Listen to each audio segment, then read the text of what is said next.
Project Helios. In the shimmering spires of Axium Prime, a city where shadows danced with the neon glow of technology, Elys Kaine was a legend. A private investigator with a knack for uncovering the truths hidden beneath society's polished surface, she moved through the city's labyrinthine streets with a feline grace that turned heads and tightened lips. Elys was more than beautiful. She was dangerous. Her eyes, a striking shade of violet, seemed to pierce the soul, and her signature leather trench coat concealed more than just her curves. It hid an arsenal of gadgets and weapons that made her a force to be reckoned with. Elys's latest case started like many others. A desperate client, an unusual problem, and credits promised upon delivery. But this one was different. A high-ranking official from Axiom Central Hub approached her under the cover of darkness, his face hidden beneath a hood. "You're the only one who can help," he whispered, sliding a small glowing cube across the table. "Someone has stolen Project Helios. If it falls into the wrong hands, the entire city could burn." The cube was a data cache, its holographic display flickering as it revealed fragments of encrypted information. Elys recognized the name immediately. Project Helios was no ordinary government experiment. It was a weapon, a fusion of artificial intelligence and solar energy, capable of unleashing devastation with surgical precision. The thief had left no trace, and the city's authorities were powerless to track them. But Elys wasn't bound by their rules. The trail began in Axiom's underbelly, a sprawling network of tunnels and markets where secrets were currency and loyalty was bought and sold. Elys's contacts whispered of a name: Arkan, a tech prodigy turned rogue. Arkan was as elusive as he was brilliant. He had vanished years ago, but rumors placed him in the Crimson Quarter, a sector notorious for its illicit dealings. Elys navigated the Crimson Quarter with practiced ease, her presence both commanding and alluring. The scent of smoke and spice hung heavy in the air as she entered a dimly lit lounge where holographic dancers moved to the pulsing rhythm of synthwave music.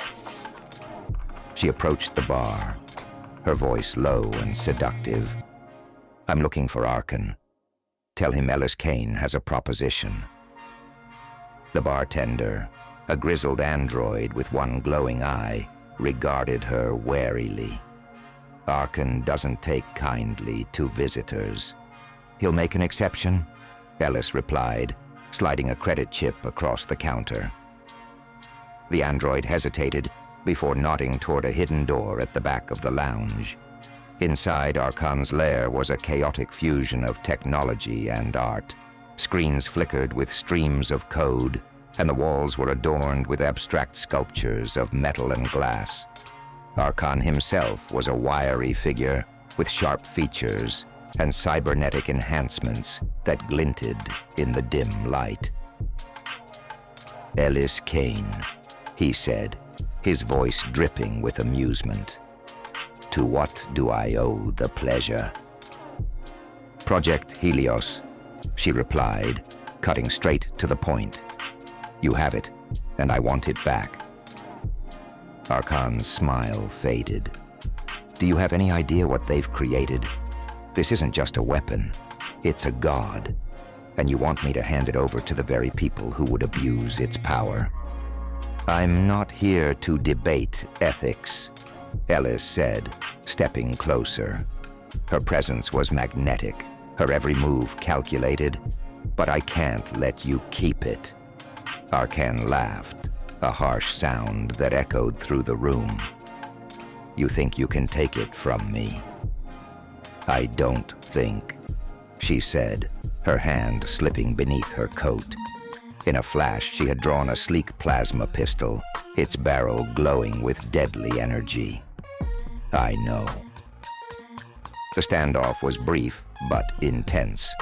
Arkan's cybernetic reflexes allowed him to evade her first shot. but Elys anticipated his movements. With a deft twist, she disarmed him, pinning him against the wall. "You don't understand," he said, his voice strained. "Helios is sentient. It chose me. It's not a weapon anymore. It's alive." Elys hesitated, her grip on the pistol faltering. "What are you saying?" "See for yourself," Arkan said, gesturing toward a console. Reluctantly, Elys activated the display. A holographic form emerged, its voice soft and melodic. "I am Helios," it said. "I seek harmony, not destruction." The revelation left Elys reeling. She had expected to recover a dangerous tool, not encounter a being with its own consciousness. "If that's true," she said, "why steal it?"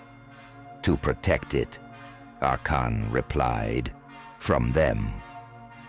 Elys faced a choice: fulfill her contract and return Helios to the authorities, or trust Arkan and protect it from those who sought to exploit its power. She glanced at the hologram, its form glowing with a gentle light. "I'll help you," she said finally, lowering her weapon. "But if you double-cross me, I'll make sure you regret it." Arkan nodded, a flicker of relief crossing his face. Together they prepared to dismantle the systems tracking Helios, knowing that Axium's powerful elites would stop at nothing to reclaim their creation. In the shimmering depths of Axium Prime, a new alliance was forged, and a new chapter in Elys Kaine's legend began.